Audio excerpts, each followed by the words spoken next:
Give her a go. May the 4th be with you. Yes. And happy Derby Day. And the Canaries are going to open up with our buddy Wyatt at the helm. There we go. I'm sure he'll be. They'll be ready to go Friday. The Sioux Falls Canaries will get things started for another season, and Wyatt back again. Yeah. So we'll be following along. Of course, we got to keep up to date on what's going on, and we'll see what he does. No, and the T-shirt is the Canaries, and up top it says SF. My wife thinks. I told her, I says, I wear that for you. That's your initials. There you go. But anybody who puts his wife on his shirt, happy life. yes, right? and then you keep in mind now the Canary fight song is like when something does really good, you don't cheer, you go chirp, chirp, chirp, chirp, chirp. I mean, I'm not kidding you. The whole field goes into chirps, and so that's what they do down in Sioux Falls. Okay.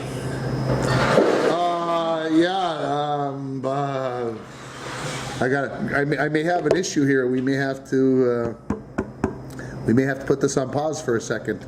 Trust me, I really understand. All right, here we are, back again, and ready to get things going. We'll see what happens. We were talking about the Canaries. Anything else that we? No, but they are on for free, and and we got message from Wyatt that said, here, this is what's going on, and yeah.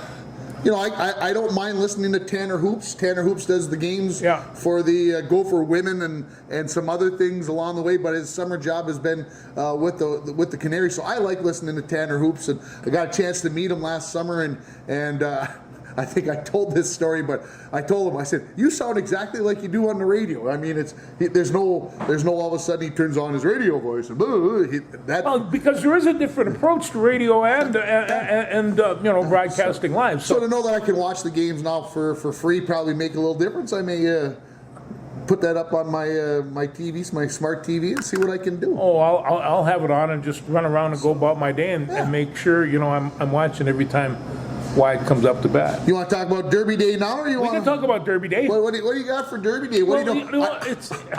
I got home last night. I'll be honest with you. I sat down and I'm like, no, it was 2 nights ago. I sat down and I called my mom, and she's like, oh, I don't know what I'm going to do on Saturday, and I'm like, it's the first Saturday in May. I said, we got to watch the Derby. right by me. So I did a little searching this morning. I looked at all 20 names. Yeah.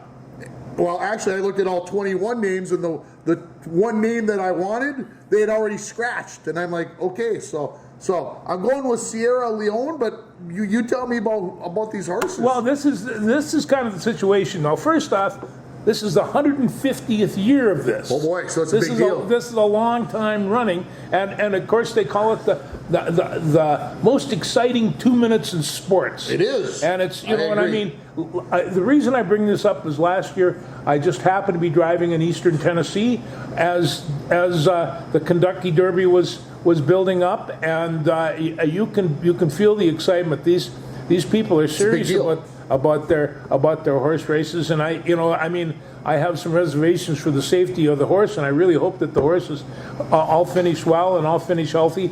But there's no doubt about it. It takes on a whole segment of emotionality down there. So here we have, it's a 20-horse field, which means it's going to be crowded at the start. And you're right, in terms of odds, Sierra Leone is at 3-1. Fierceness is at 5-2. With Forever Young and Just in Touch, they're coming in at 10-1, and I like that. I always like that 10-1 bet anyway. In that vicinity, yeah. And so, but Sierra Leone is probably, at least they say, the horse to beat, and the one horse that's beat it is Dornack, who comes in at 20-1. Okay. But these horses can all run, and I have long shots here. Mystic Dan, he loves to run in the slop. And they could have some slop today. If they could have slop today, they said he could take it right to the top because he just enjoys running in the stuff. And so we'll see what happens there. Dornack, he has really good speed from the start. And when you're in a 20-horse field, if you have good speed from the start, you got to take that. Get the rail. You got to have a horse. You got to know whether they like to be in traffic or not. That's right. And if they don't like being in traffic, you best get out to the front and see what you can do. See what you can do with it. So, Anyway, I'm kind of excited about this. I think that if I were a betting man, I would go with a long shot, and I would make a bet on Mystic Dan, whether it was raining or not. And then, in my mind, it's kind of a toss-up between Fierceness and Sierra Leone. And when I bring up Just in Touch or Forever Young, these are the horses that come out of nowhere and win by a nose. And so... Well, the thing I read about it was that they said there's really no, like, bang, this is the horse of the year type of... No. That this is a Triple Crown winner, got a chance to get it. It's not there. The thing on Fierceness, who right now is the betting favorite, they said he doesn't win back-to-back races. He's got one good race, one bad race. Well, his last race was a good one.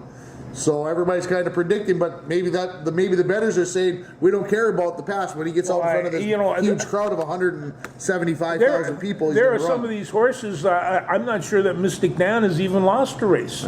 These guys, these are good horses.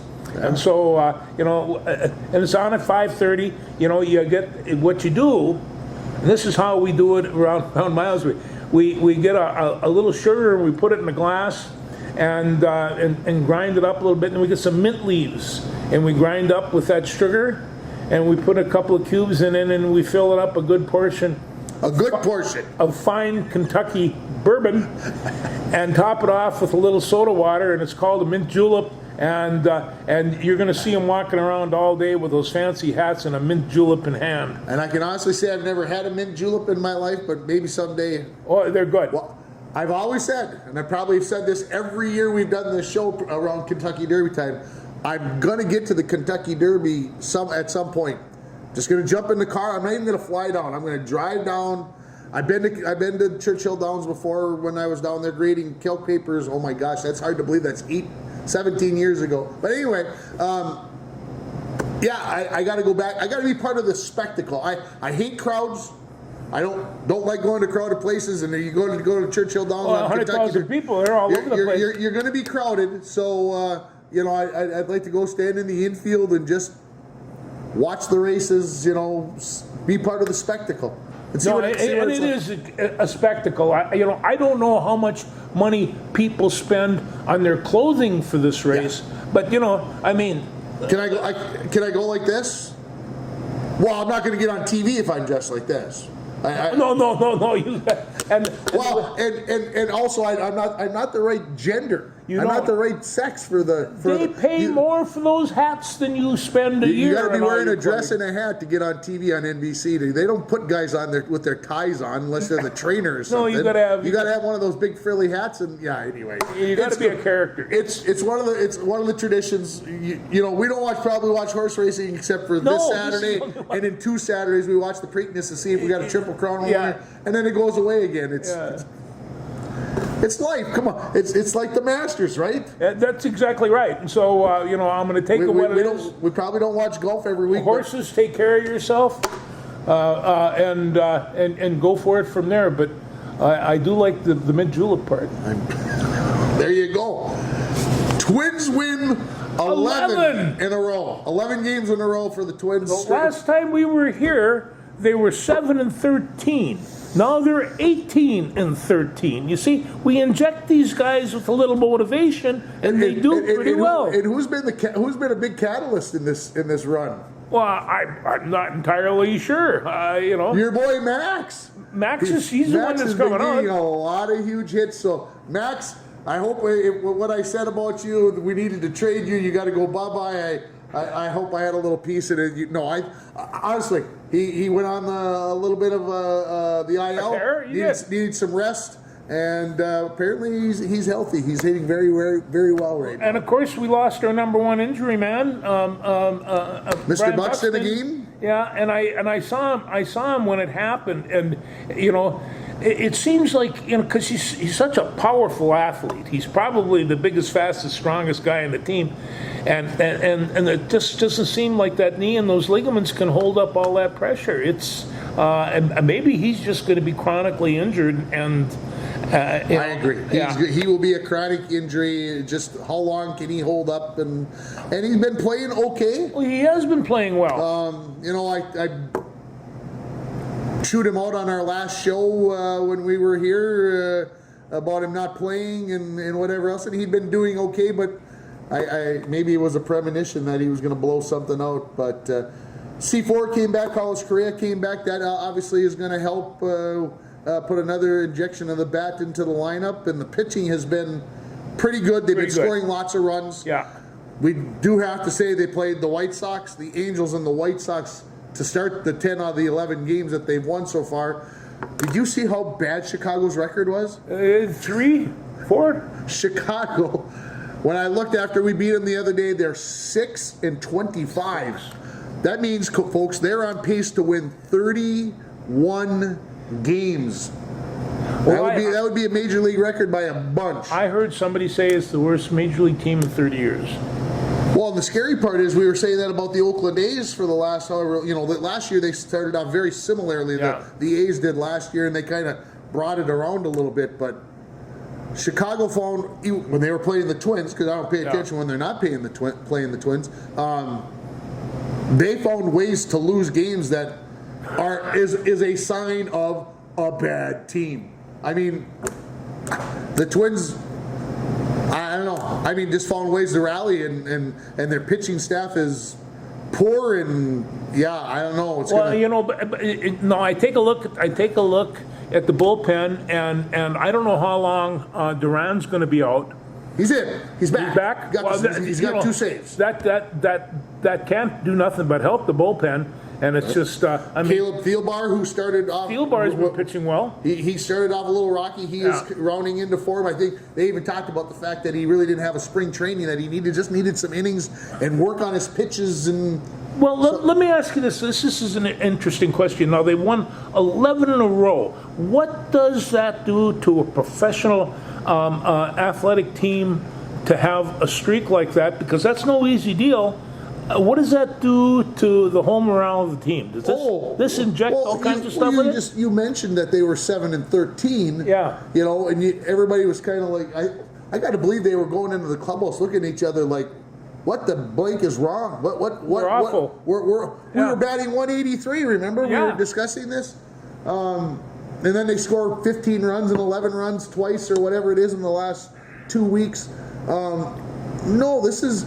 We were coaches. We understand momentum. Yeah. There's this belief that you can't win, and then there's this belief that you can't lose either. I mean, there are teams when you start losing, high school teams, college teams, all of a sudden you're 0-6 or whatever, and you're like, holy crap, are we ever going to win?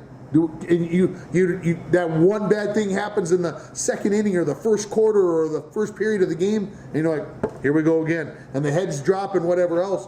And professional athletes shouldn't be that way, but their heads probably don't droop, but it's going in their brain. I mean, that's like Chicago right now, the White Sox. Everybody, they're looking at each other kind of going, well, how are we going to blow that? This is the way we are right now. We are 3 games from tying their record of 14. I believe that's 15, their win. I think I read this morning. Okay, 15. And then so 1991 World Series. And so they're gonna, if they can pull that off, and I keep on remembering Moneyball when the Athletics went up and got, what did they get, 20 games? 20 in a row. 20 in a row. When you think about that, professional baseball, that's quite an accomplishment, and it's. Okay, so we go back to like the Texas Rangers. I made a big stinking deal about this in October when they went on their run to win the World Series. They won 11 games in a row. They did. In the playoffs against the best of the best of the best, and you win 11 in a row, and so. Yeah, how far did the Twins make this? It really doesn't matter, but this is the scary part is they're still only in 3rd place. They're only in 3rd place, but they're only 4 games out, and so I think I saw 2.5 or something, like that this morning. So I mean, they're right there. Cleveland, I think, is 20-11. I think is where they're at. So I would only 2.5 games maybe it is. So anyway, it's fun. I think. Obviously, we were playing some of the worst teams in the Angels and the White Sox. Let's understand that. But this is kind of where you can kind of start, like you said, you get a little momentum. And now when you're playing the Boston Red Sox, who they're playing this weekend, Minneapolis, and then you get Seattle, who is at the top of the West, AL West. So now all of a sudden you're going to have to, hopefully you're going to be playing some better ball. And so, it would be nice to see them make another run here and get things to be exciting. Yeah, well, I tell you, I watched them last night, back and forth, but I watched them, and they seem to be playing with enthusiasm. Carlos Correa's, he is really a good baseball player. He's worth the ticket right there, and you got some young people coming up that you really never even heard of. I don't know what they did with my good friend Austin. I think they just called him back up because they put Buxton on the IL, so they brought Martin back up. Yeah, Austin Martin. He used to be a sports car. You said you got to watch them last night. I can't watch them anymore. Now, this is the other issue, and this is no small one. This is hitting all the sports talk shows and stuff. How are they going to do this? Because there's an awful lot of Twins fans that are pretty upset. Well, and of course, when people were complaining that they're not on Dish or whatever venue they were trying to watch them on, I'm like, well, go back to cable. They're on cable TV. Well, no, they're not on my cable TV station. They're not on a lot of cable TV stations. And you wonder what kind of backlash the Twins seats are going to get. This is going to hurt them. That has to hurt. I think in the short term, people might say, well, I can't watch them on TV, so let's go watch them.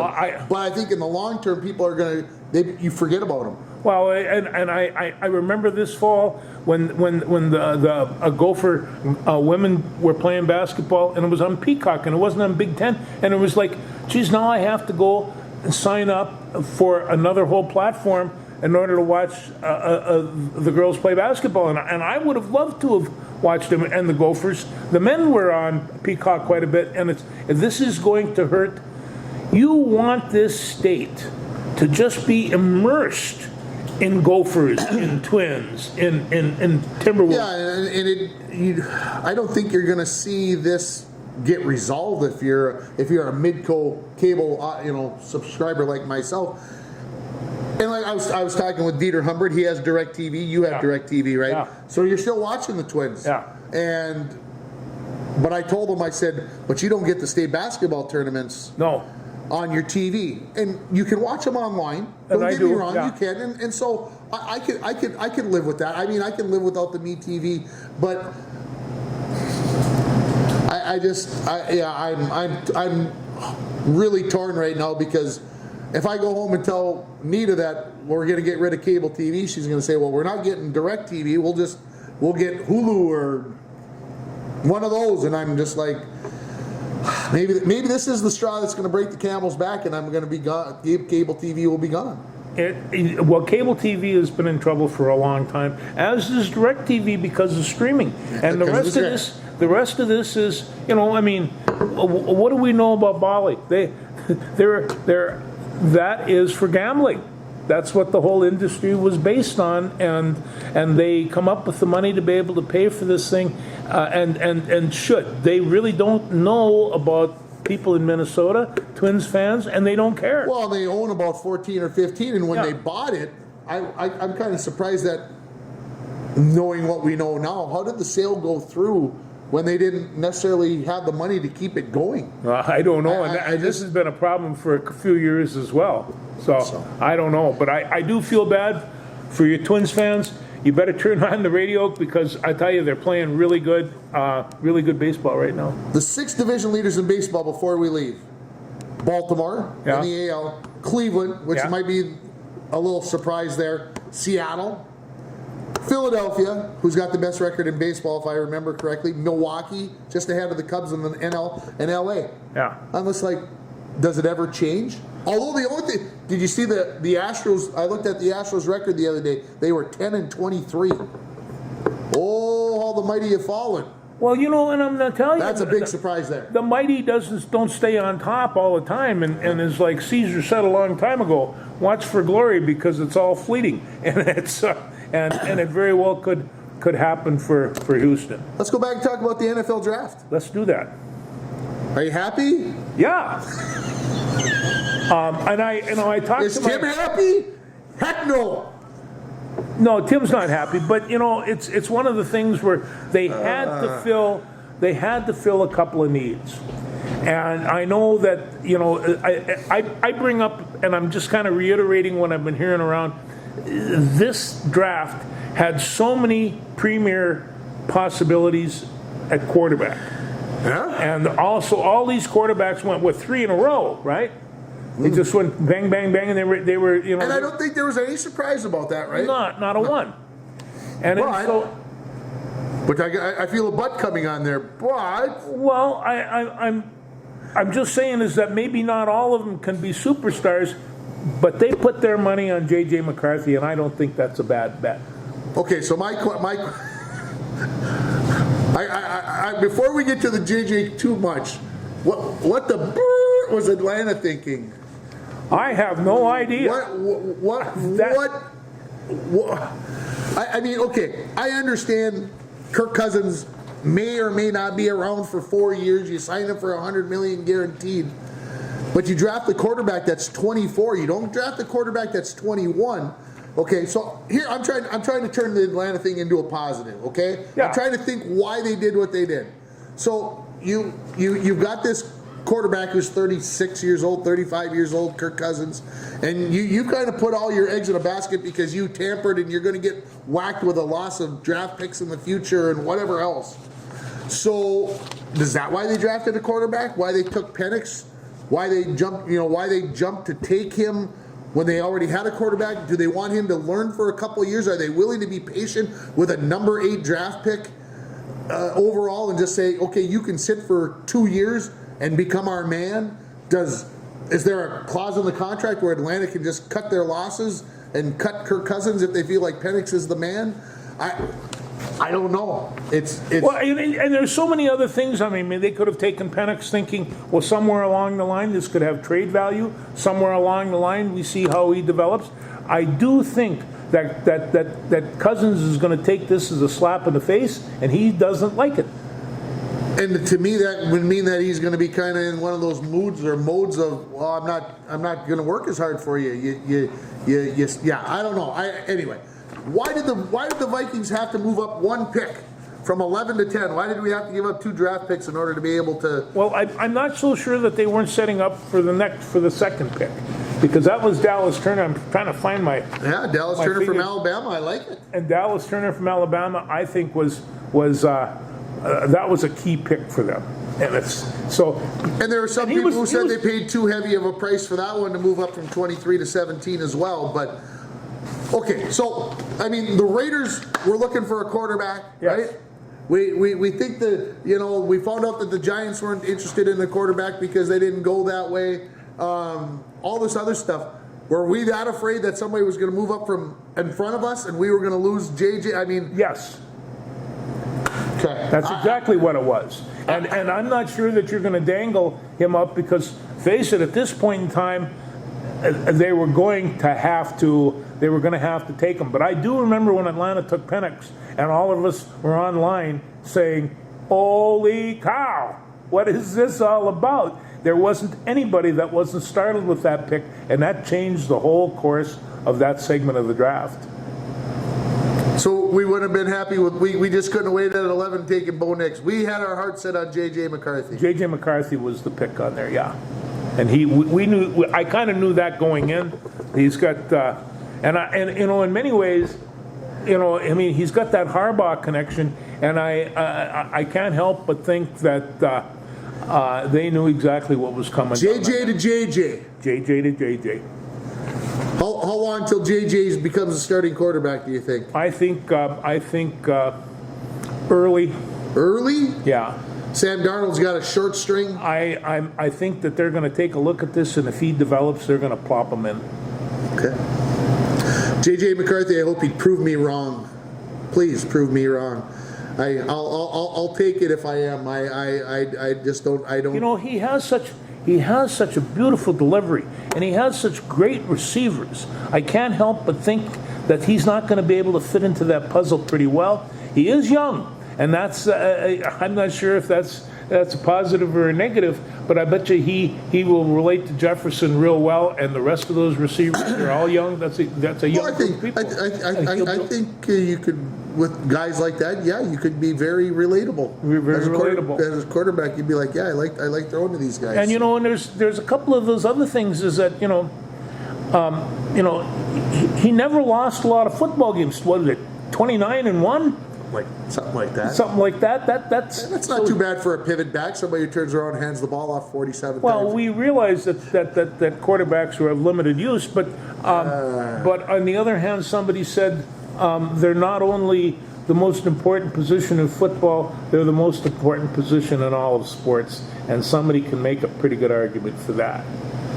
Now, along with that, so we got JJ, we got Dallas Turner. This guy can be an excellent one. He could potentially at number 17. A lot of people couldn't believe that he was still there, and and it's well, when you pick the first 13 picks of the draft are all offensive players. Yeah. That was a wow. And the scarier part, I think I texted you guys this. Some guy predicted the first 13 picks of the draft.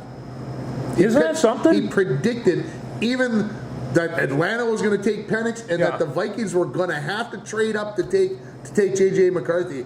That was, we talk about, like, we get to the March Madness. Yeah. Well, can anybody pick all 63 games? Can they get it right? Well, if you told me that somebody could have predicted the first 13 picks exactly the way they would go with the trade and everything else. Yeah, but between the two of us, we had the first 6 or 7. That was fairly easy, but it got complicated after that. And when you talk about the offensive needs, every team's got to put points on the board, but every team has defensive needs as well. And and the Vikings, they're building up kind of a little bit from scratch. And so if we want to talk of when J.J. McCarthy starts, I'll bet you Dallas starts first game. Dallas Turner will be in the game. Yeah.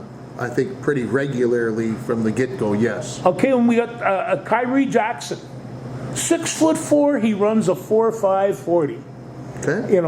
Anything that size that can run that fast, it's just, and I think he's going. So we finally got a corner with some size. We got a corner with some size, and they got to toss the ball up over the top of him, and he can still kind of keep up with the receivers. So, but when you talk about these 4.5s and 4.4s and 4.39s, and these are all flyers. They got to have a bucket of water at the end of the track to put their feet out. They're that hot, and it's just I think you and I have seen this because we've watched a lot of football, but people just don't realize how fast these guys are, and you got to have somebody keep up with them. And I think Jackson he might be the guy to do it. And then we go back to offensive line because we need work on offensive line. Here they have a 6'6", 313. He was left tackle at Stanford. He graduated, went to Oklahoma, and here he's a starter at left tackle. So he plays. His dad was. This is Walter Roos. His dad was a basketball star in college in Loyola. He was back in the '63 championship game. Okay. So this kid's been around, and they think that. I'm not sure just what they're going to do with the size. I hate to say this, 6'6" and 313 is not a big lineman. It's not. They're going to have to do some work with that. But that was round number 6 at 177. And taking a look at that, I don't think that is necessarily a bad deal. And then we took a kicker. We took a kicker again. It's just not. This is no ordinary kicker. This guy. I hope this guy, this Will Reichard. I hope he's going to be our kicker for the next 17 seasons. Well, when it's 2040, I want him to still be wearing purple. This is how consistent he was. He was perfect on Pats last year, and I think you should be from the 10-yard line. And I think he missed 2 field goals, and he had 5 over 50, and so this guy can kick. I know that those posts get a little bit narrower, but when you were taking a look at his statistics, you thought, ooh, somebody's at home practicing real hard to make this dude. Yeah, I'm not. After Dan Carlson, I never want to draft another kicker again. He never. No. Anyway, that's so. Anything else draft wise that kind of? Well, they picked up 17. Guys, another D lineman from Texas A&M. D lineman from Texas A&M, and this is Rodriguez. Texas A&M Commerce. He's 6'4", 290, and he's a space filler. He's. Are they feeding him to get him up to about 315 so he can? You know, I'm not sure. I'm not sure a 290-pound defensive tackle. I think he can survive if he's fast enough. And in fact, it really doesn't bother me to see, anybody that's. I chuckled because I was flipping through the channels the other night, and they had a 30 for 30 on about the Baltimore Ravens when they won their Super Bowl in 2002 or whatever, when Belichick not Belichick. What the heck was the coach's name that was the offensive coordinator for the Vikings? Is it Belichick? That doesn't seem right. Anyway, they had Tony Saragusa on there. He's on the sidelines, and he's got his mirrored shades on the sideline during a playoff game, and I'm like, well, there's Saragusa for you. 360, probably 350 space filler. Oh, he was a space filler, too. You didn't move him out of his gap. No. Is he in the Hall of Fame?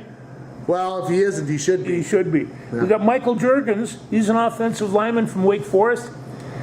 6'4", 311, and I think they have him slated as a backup for Bradbury at center. Okay. But he's going to have to, like Bradbury, Bradbury weighed about 310 pounds, and he was getting hammered by some of those guys, and he had to put on another 25 pounds, and I think Juergens might have to too. But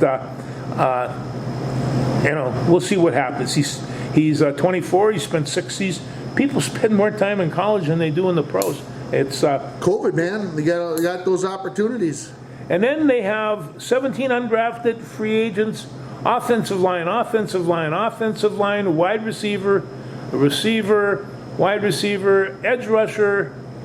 The edge rusher from Air Force, he's no slouch. And Gabriel Murphy, an edge rusher from UCLA, he's not either.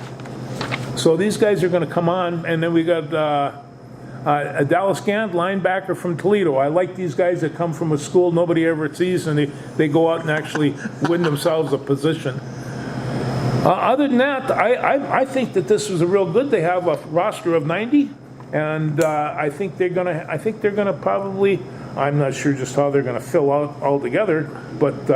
I saw this article that you have here this morning about the 7 transfers who transferred into the Gopher football program. Yeah. What do you got? Anything of interest? Well, we got Max Brosner.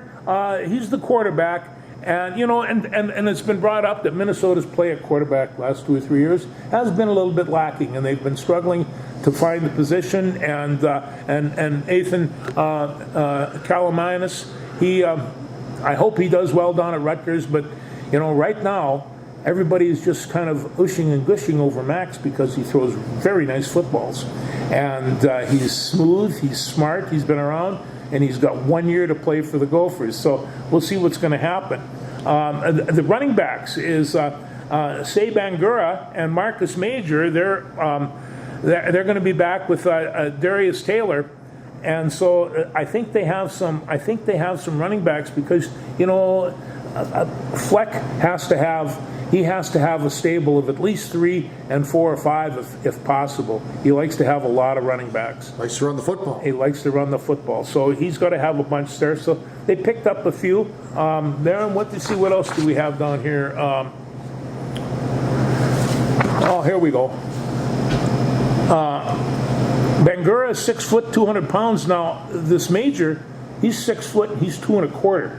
So he's a 4-star prospect. Rushed for 883 yards and 8 touchdowns in his career, and he was limited in spring practice. And then Tyler Williams, the wide receiver, he is transferred from Georgia to Minnesota. He's 6'3", 205, so he's got good size and good speed. He had limited action with Georgia Bulldogs last year. I think that's why I left. And then Alumna Akia, he's an offensive tackle. He came over anyway. He's 6'6", 355 pounds from Texas El Paso, transferred from Texas El Paso. He started 5 games and played in 10 for the Miners last year. So I'm not sure what side of the line they're going to put him on, but they'll find a place for him. Jason Howard's an edge rusher. He's a former Cooper star. Announced he was transferring from none other than Louisiana State University to Minnesota, and And I remember Eyes Jackson will- Howard. Eyes will be on him. They talked about him being a freak because he was had such great athletic capabilities. So, we'll see where they go from here. But Pressure will be on. Pressure will be on. That's good. I wish I could say the same for Ben Johnson's basketball team. They seem to be kind of hurting a little bit, and they hurt a little bit more every day. But if they can keep Darson Garcia around and fill a few holes from them, in Garcia they got a superstar and they know it, and so they'll have to build a team around him. Yeah, it's just something I got to get used to. Yeah, that you're going to lose and gain. Yeah, that you're going to lose and gain, and I guess we're all going to have to get used to that because that's not going to go anywhere. It's and when you see it. Now, this is where you see the rich schools have it over the not-so-rich schools, is they're going to be able to offer these kids financial gain. And I mean, to the point where they're not going to be able to turn it down. It's just a difficult thing to do. The rich get richer. The rich get richer. Let's talk Caitlin Clark debut last night in the preseason for the WNBA. Good for Caitlin. I hope they lost. Well, who cares? How many people were in the stands? That's a Mike Bolstead statement. Sorry, Mike. They lost. Who cares? Yeah, no. Did they have 16,000 people in the stands? Probably. They start putting 16,000 people in the stands. They'll start winning. This is. I don't know. How did she perform? She had 21 points. She did. Made 5 threes. Made her first 3-point attempt on a kind of a. Well, like how she shoots them falling away to the side. Yeah. One of those deals. But I also saw her shoot a 3 that hit the backboard, the side of the backboard. So don't anybody, whatever. I'm just saying, she's not perfect. Nobody is. So anyway, she's going to do wonderfully for herself. And of course, anyway. Okay. So, shall we continue on with basketball as long as we're there? We can do that. How about your Timberwolves? Well, let's just go there. What can I say? They picked it up. We give them a little grief. They picked it up, and they just kind of annihilated the Phoenix Suns. Anthony Edwards is at a point of superstardom. The fourth quarter of that fourth game, third quarter of the fourth game last week, he was doing things that only a few I've ever seen do, and that is MJ and Magic and the Birdman, some of the rest of this.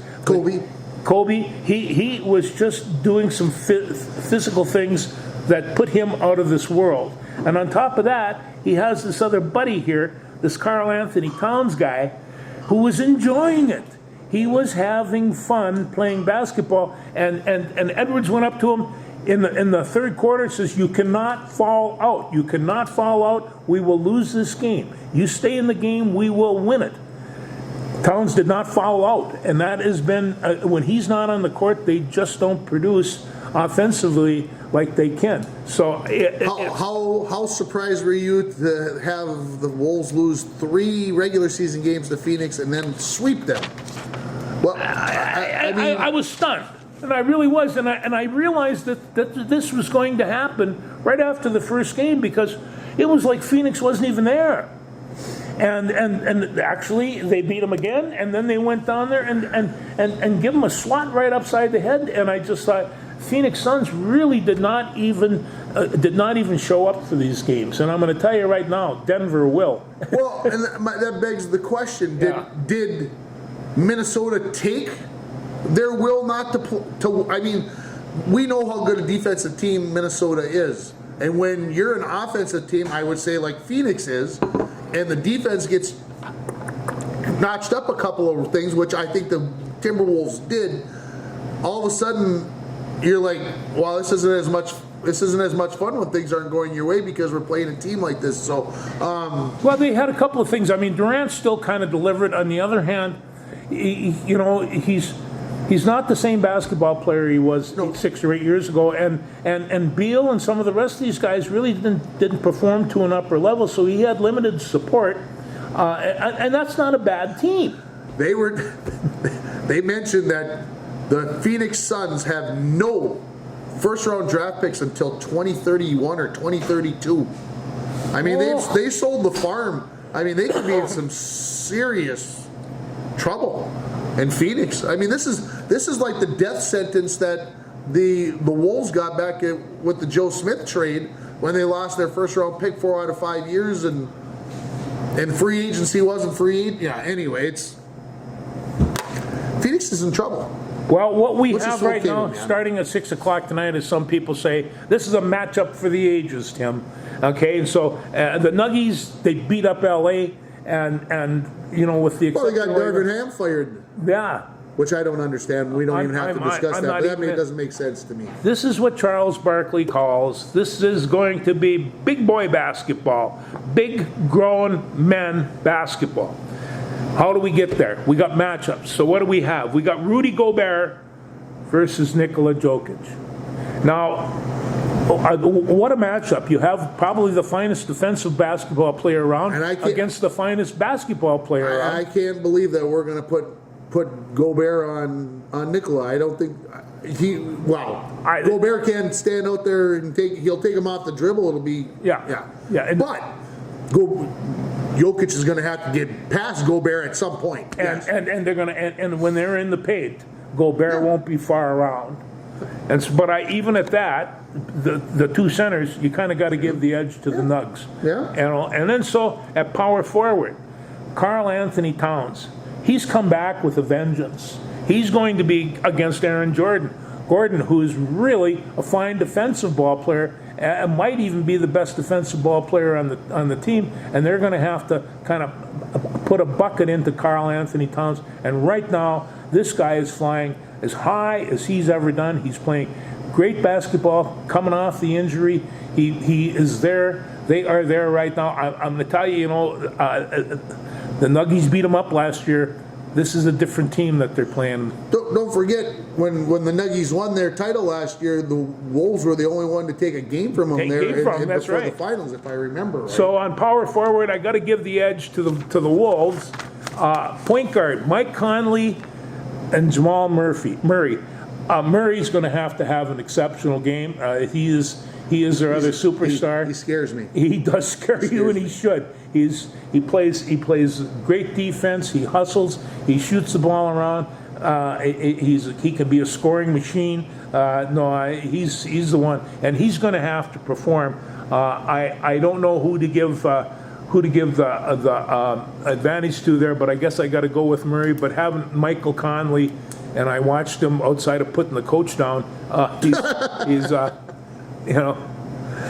Then we have shooting guard Anthony Edwards and Kentarius Caldwell Pope.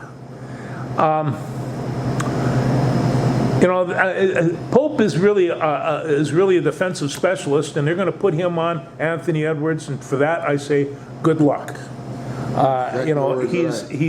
He's 22 years old. He is looking at superstardom. If he can do this for 6 or 8 years, he can take the same bus as Magic and all the rest. I hope it's longer than that. Well, I mean, just in terms of what he can do, that'll give his legacy a solid foothold. He will be as great as any of the great ones. So I say that to my good friend Kentarius. Good luck on that one. And then we have small forwards, and I tell you, I put this one down in the end because there are two really great basketball players, and that's Jaden McDaniels and Michael Porter. And and Porter's another one of those defensive specialists, and you've got two really super, might be two of the best athletes on the court playing against each other. So I'm going to keep a close eye on that. And I didn't know who to pick on that one either, but. Hey, a great defender, a great scorer. I hear the word defense or defender come out lots. So is this kind of one of those things where the first team to 100 wins type of deal? I mean, I'd like to say that were the truth, but what if Nikola goes crazy? Oh, Nikola could. Yeah, I mean. Don't get me wrong, these games could end up 115, 114, but I mean, it's more than likely that these games are going to end up 104, 97 or something. And on top of that, outside of Murray and Djokovic, they provide 90% of the scoring sometimes. They put a lot of buckets in, and so they got to get more well-rounded scoring. You know, and you notice we didn't even bring up the benches because Denver plays about 7 guys, and Minnesota, I don't know how many they got on the bench, but they got a bunch. Yeah, and I think the bench will definitely get shortened because when you're playing the defending NBA champions, you got to have your boys, you got to have the best of the best. And somebody brought up this, just having 7 guys playing a 7-guy circuit, does that hurt? And they says, not the Nuggets. This is what they prefer. No, this is that's what's going to get shorter and shorter. Okay, you got to make your prediction. You know, I'm going to tell you, I think it might go 6 and it might go 7, but I think the Wolves just might sneak this one out.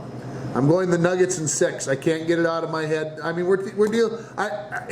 People are going to be ticked if the Wolves lose to the Nuggets, and I'm just going to be like, come on. They're good. They're good. I mean, everybody's good at this point. Don't get me wrong.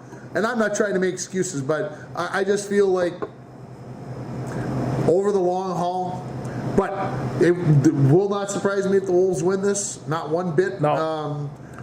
They played well against the Nuggets this year. They went 2-2 against each other. This is going to be a whale of a series. It very well could go 7, but I'm going to take the Nuggets in 6. That's my prediction. Big man basketball, and you know, the other day I'm watching Nuggets playing Los Angeles, and I'm looking at all these 7-footers out there that are playing perimeter point guard positions, dribbling, shooting these threes. I mean, and they had like 4 of them out there, 5 of them. Kareem Abdul-Jabbar was the tallest man in the world when he broke in, and there wasn't very many like him. No, there's all kinds. All kinds. Thunder and the Mavs are the other one in the West. The Mavs just beat the Clippers. They did. I watched the Mavs. I watched the tail end of that one last night, and the Mavs are pretty good. The Mavs are okay. Yeah. Luka Doncic is not a bad ball player. Luka Doncic is not a bad ball player, and I'm not sure. You know, I mean, I don't know what Oklahoma City's got going for them, but they sure seem to put some fear in a number of people. Well, you just were talking about 7-footers on the perimeter. I thought that was Chet Holmgren. I thought that's where you were going, and he's in a commercial now. Chet's got a commercial. And singing badly, which is okay, and he plays it up all right. Do you notice these teams this out of the West? Do you notice something geographically? That Denver's the furthest team west. Yeah, there's no teams from California. No, gone. And that's rare. That's rare. That's rare. And I would guess that the NBA is none from the coast either. The NBA is not going to like that because nobody in California is going to be watching very hard because. When they have the Laker Celtic series across the country, nobody misses that one. And they want to have that. I was one time when they were playing that series, I was coming into the Hollywood Bowl for music, and a friend of mine had a green shirt on. And a number of people told him that he should take it off. You go buy a T-shirt over there, take that green off. They did not want him to wear Celtic green. Understandable. Yeah, they were pretty. And did you watch any of Orlando and Cleveland last night? No, I did. No. I watched most of the fourth quarter. You realize that Orlando's got the kid from Michigan, Franz from Michigan, 22 years old. They got Ben Carroll from Duke, and of course they got Jalen Suggs from, I'll say Minnesota, but you got to say Gonzaga, right? Yeah. So they got 3 guys that are 22 years old or younger, and they all scored 20 points, more than 20 points last night in Game 6 to stay alive, to force a Game 7. So what you're telling me is Minnesota is producing some pretty good superstars here. I'm saying Orlando could be a force to be reckoned with. And and it's like one of these things. I'm in awe that Anthony Edwards is 22 years old, and there's a whole bunch of 22-year-olds. And there's 20-year-olds that want to take their spot. So there's a lot of young people playing games. Cleveland and Orlando play Game 7 on Sunday. The winner of that gets Boston. They're in trouble. The Knicks somehow got through Philadelphia. They didn't make it easy, but they made it through. And they're going to get Indiana, the 6th seed, who took care of Milwaukee. And Milwaukee, they didn't have Giannis, and they really didn't have Damian Lillard, so... Yeah, no, Milwaukee wasn't the nearest team as it used to be, or could be. Now, do the Wolves have to come out with a split? Oh, I think the Wolves, if they're going to have a chance to win the season. They got to win a split. Well, I would say that, but I'm going to bring up the hockey. I'm going to bring up hockey because that's, of course, where we're going next. Dallas is taking on Vegas. Vegas wins the first 2 games in Dallas. Then Dallas goes to Vegas and wins 2 games, and then wins at home. And then Vegas wins on home ice. So they're gonna get a game 7 between Dallas and Vegas. I mean, so to say that you got to win one on the road. Eventually, you got to win one on the road, right?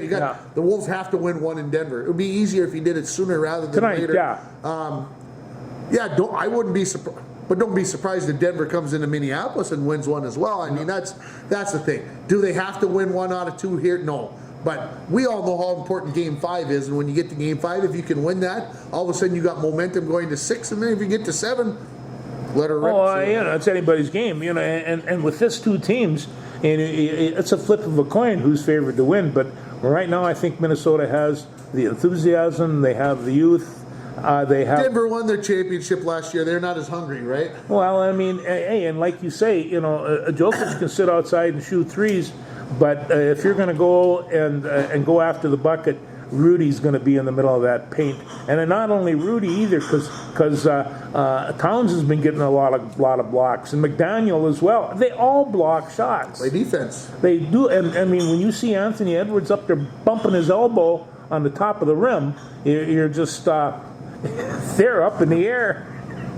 Let's talk NHL. NHL. Vancouver versus Edmonton. Edmonton takes care of LA. Vancouver gets a late goal last night to oust Nashville. So you're gonna have a Canadian team definitely to the Western Conference Finals for sure.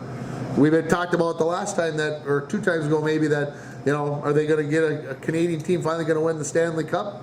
It sure makes it a lot easier. Well, I was in Canada just the other night, and they were playing a hockey game, and I was at a concert, and you could hear the buzz about the hockey games, and sure. It's just like they are fired up. I think the Jets might have been playing or something. The Jets lost to Colorado, and it just. Colorado was so bad at the end of the regular season, and I say that kind of facetiously because they were playing bad. They weren't winning games, but they're Colorado. They knew that they were in, and they were just probably biding their time a little bit. They're going to get the winner in Dallas Vegas. That ought to be a dandy. It'll be a slobber knocker. Yeah. Got Carolina versus the New York Rangers. That'll keep the NHL happy that the Rangers are in there. And of course, your pick Toronto gets Boston in a Game 7. And if you'd have told me a week ago that Toronto was going to make it to Game 7, I'd have laughed in your face and told you to get off the drugs that you were on. Yeah. And here we are. See? That's visionary drugs that I'm on. I can see this. I think that game is tonight. I think it is too. As well. So we'll find out who's going to get Florida, who may be the scariest team again. We're going to go down that road. Mike Bolstead said that the last time. Watch out for Florida again. Boy, they sure can skate. They are just fast. They can get after it. Yeah. They're fun to watch. It really is. It's good hockey. So it is. Going to finish up on the hockey business here because, it's getting late. But the under-18 USA's team, the World Championships are going on. Max Plant from Hermantown scored 2 goals and 2 assists this morning. That's against Slovakia? Against Slovakia. They won 7-2 in the semis, so they're going to get the winner of Canada and... I didn't forget now why I didn't write it down. But anyway, Canada's playing right now. Matter of fact, they're probably getting close to done. And... so that championship game is tomorrow morning Sunday morning at 10 a.m. So, okay. Well, listen. Watch the Twins. Watch the Timberwolves. Watch hockey. There's lots of sports going on for a Saturday. Loons at Atlanta, 6:30 tonight. At Atlanta. Loons tied for 3rd in the West, 5-2-2 record, and they've got a game in hand. So theoretically, we can talk about them being in first place. They're playing really good soccer right now, and hopefully they can continue it on. And a final baseball thought, your good friend, Luis Arraez. Yes. Traded from the Miami Marlins to the San Diego Padres late last night.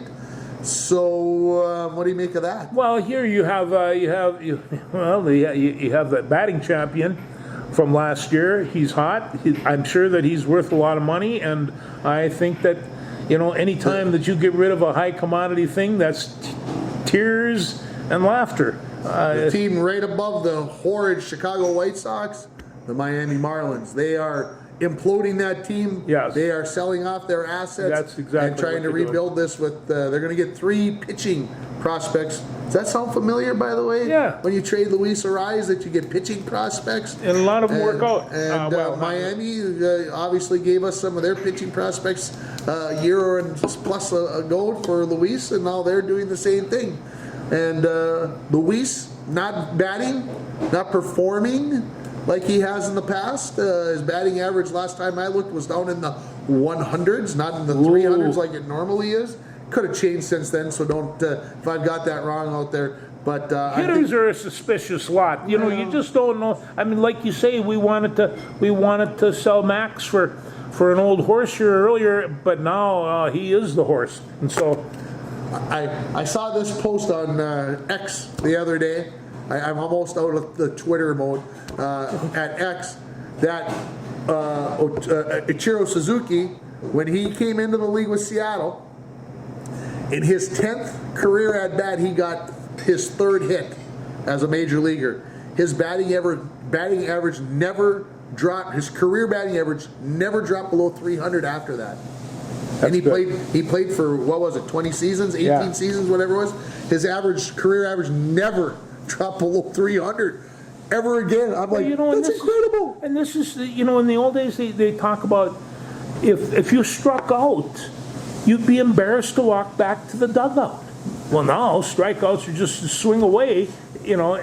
But you know, a lot of people really took pride in their batting averages, getting their hits, you know, make just this basic baseball stuff, and now it's home runs and whatever else. And their home runs. And their home runs. Yeah. Hitting a double the other way to the gap. Yeah.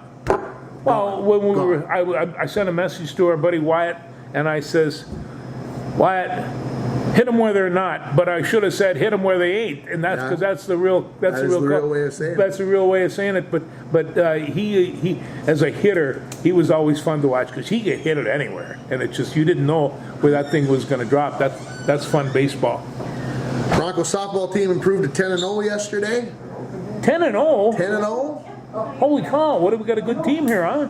Got a good team. All right. Yeah, we'll see how it all works out. So who's their main chucker? Some people might say they haven't played a tougher schedule, but they beat Cherry twice, and I'm not saying Cherry is the Cherry of old, but Cherry's Cherry, and they beat Greenway and they beat Grand Rapids last week at the IRC what do you tournament. want for nothing? So not too bad. Gracie Swenson is their main pitcher. She's a senior. Yeah. I think she's another year older. Okay, and Gracie, I'm just going to talk about you for a second. She's also made her decision where she's going to go play softball, and she's going to go to play at Southwest Minnesota State. And I think that kind of took the pressure off. You know, she didn't play basketball this winter, so maybe that has also affected her. But obviously, the softball is a pitcher's game, but at the same time, you got to be able to hit it around a little bit. And get yourselves out of trouble. So, it's kind of fun to see where they're at. They'll have a busy week coming up this week. They got 4 games actually, and we'll see how it all goes. We got the Section True Team track and field meet coming up on Tuesday at home. So it'll be a busy day. The running events start at 2. The field events start at 1. So if you're in the area and you got nothing to do, come on out and watch. Bring your umbrella, it looks like, because there's an 80% chance of rain. And my coaches last night were asking me, well, are we going to have to postpone it? And if we do, when do we have to decide by? And I'm like, I don't know those decisions. Well, we got to get some answers. So many fine track meets have been run in the rain. And it's just, they have. You know, it's the snow and the sleet and the rest. Its temperature is supposed to be in the upper 50s, low 60s. So we'll see. Yeah. Anything else? I can't think of anything. We just we had our notes this morning. We had notes. covered. We had all kinds of stuff. There was just it's been good sports. I've listened to every one of Michael Rand's broadcasts this week, and if you think I'm apologetic about the Timberwolves, I got nothing on Patrick Rizzi. He's apologizing to everybody, and so you know it's really funny. Sports guys, they know it all, and they make a lot of mistakes. We'll talk to you next week, everybody. Thanks. Go Canaries!